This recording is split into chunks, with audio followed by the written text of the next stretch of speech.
Here's But some football talk, Brad.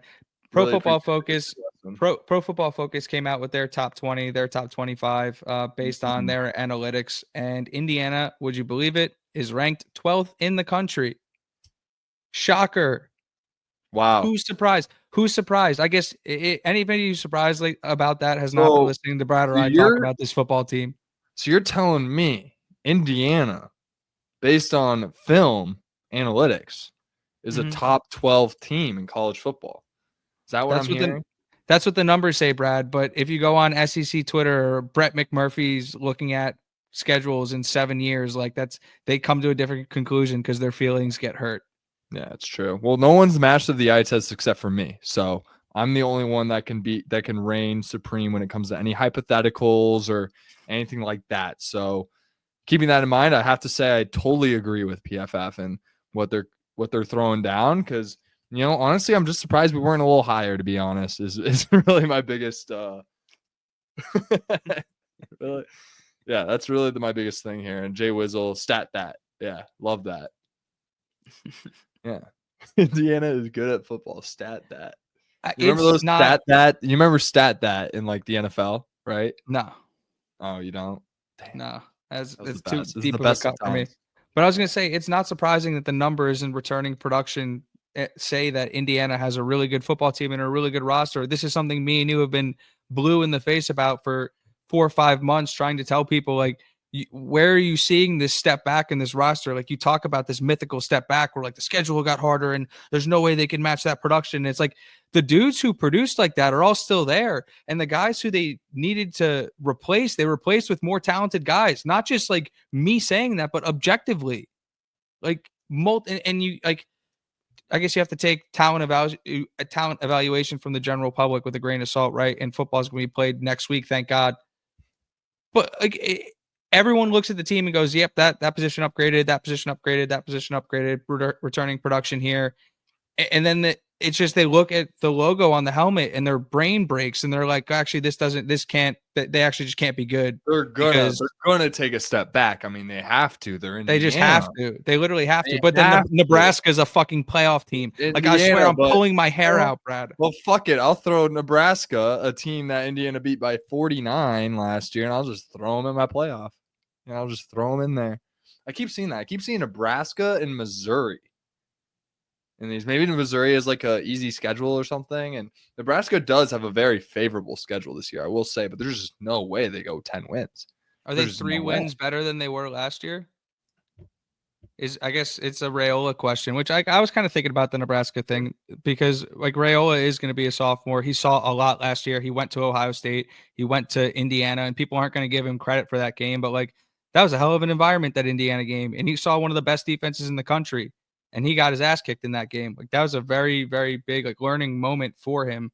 So I can see them being better, but it's just if you're going to look at Nebraska and be like, yeah, this team's primed to take the year 3 jump, like Rule's got the roster in a great spot, like, but then you don't turn and look what Cignetti did in 1 year and talk about a year 2 jump and what he could do with most of the same guys coming back and not having to recruit 3 separate classes from behind. Like, these people just, they either don't read what they say or they like, it's purposeful grifting, because you can't observe the sport objectively and come to the conclusions these people come to. It's just I don't like, they just must sit in meetings and cry. Like, how do they come up with this stuff?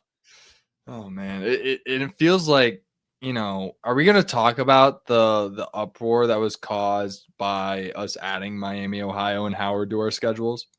Yeah, I was going to go right into the Brett McMurphy thing, because like, it's just like, and this is the tweet John's referring to, is I basically call it on 3 hit piece media. And I think The Athletic does the same thing with Diana Rossini, and like right after the NFL season or the NBA season ends, and they just like 12 hours later, there's a complete evisceration of everybody in the building. I just think it's garbage media. Like, it's TMZ. It's not like, I'm not the audience for that. So I'm not surprised that I feel double attacked by the headline, but it's just, to come at it with such an ignorant lens that like Indiana is doing this dastardly deed and must be burned at the stake for it, when 80% of the country is scheduling their games in the same way.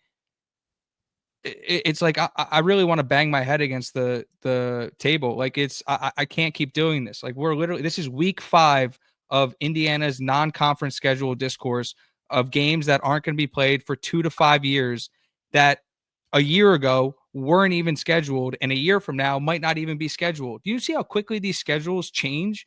Like, you think that Indiana's 2027 schedule is set in stone, or you think that something like the conferences aren't even set in stone? So the fact that you're just like, it tells me, and I'm seeing the same thing based on some of the engagement from like on our videos from last week. Like we're like running out of things to talk about in the offseason. Like eventually, like people just want to see pads hit pads and talk about football and talk about the game and analyze things we're seeing.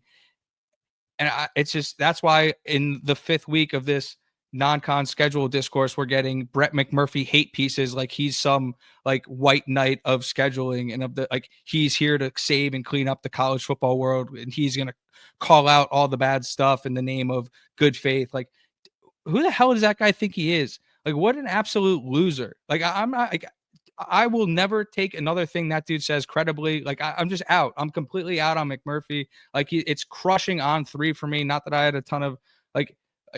It sucks. Like, I don't know why I have to feel attacked from a college football publication because they're offended by games that may or may not be played in 4 years. I just don't get it. Maybe Yeah, I'm in the minority. the vibe really changed once he went to On 3, and yeah, I just see my spin zone on it though.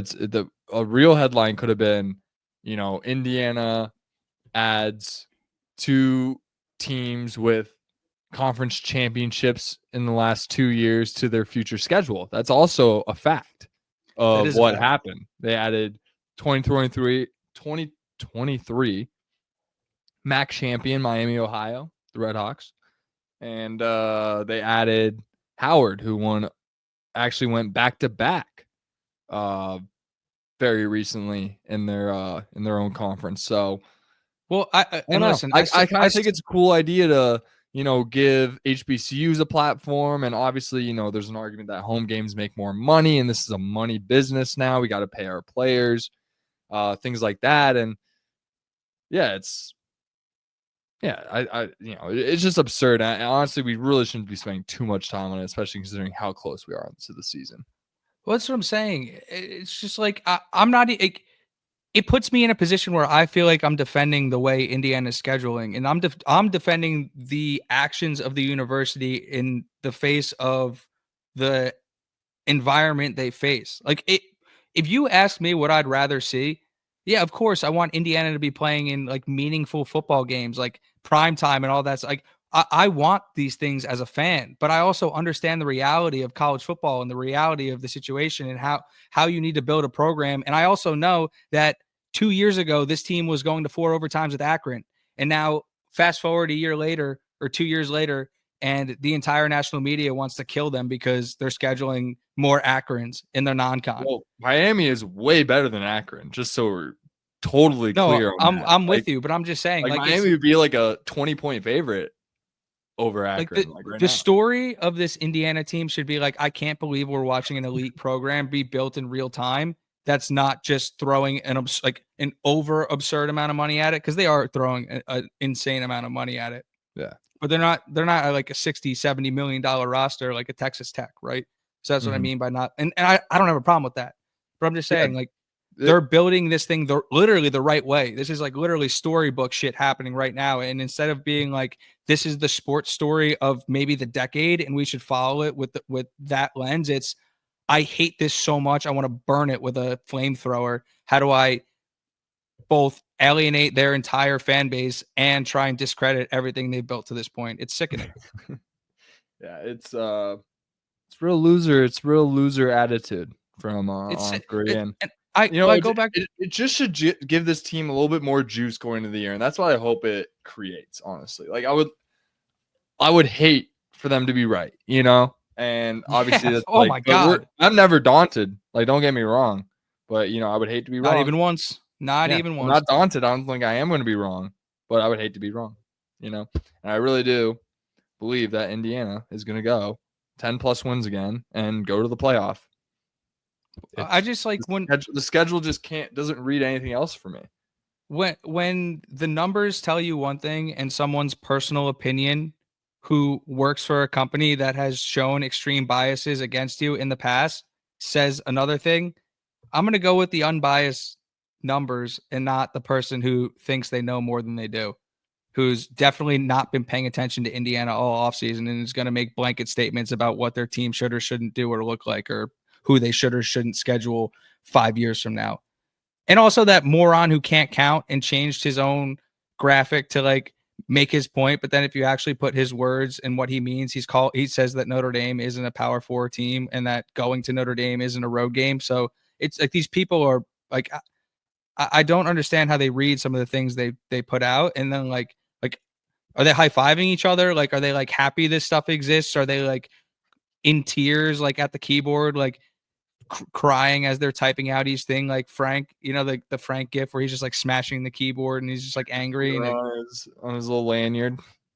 like I don't get it. Like, fellas, like I know Indiana's interesting, but man, it's week 5 of the schedule talk. Like, it's old.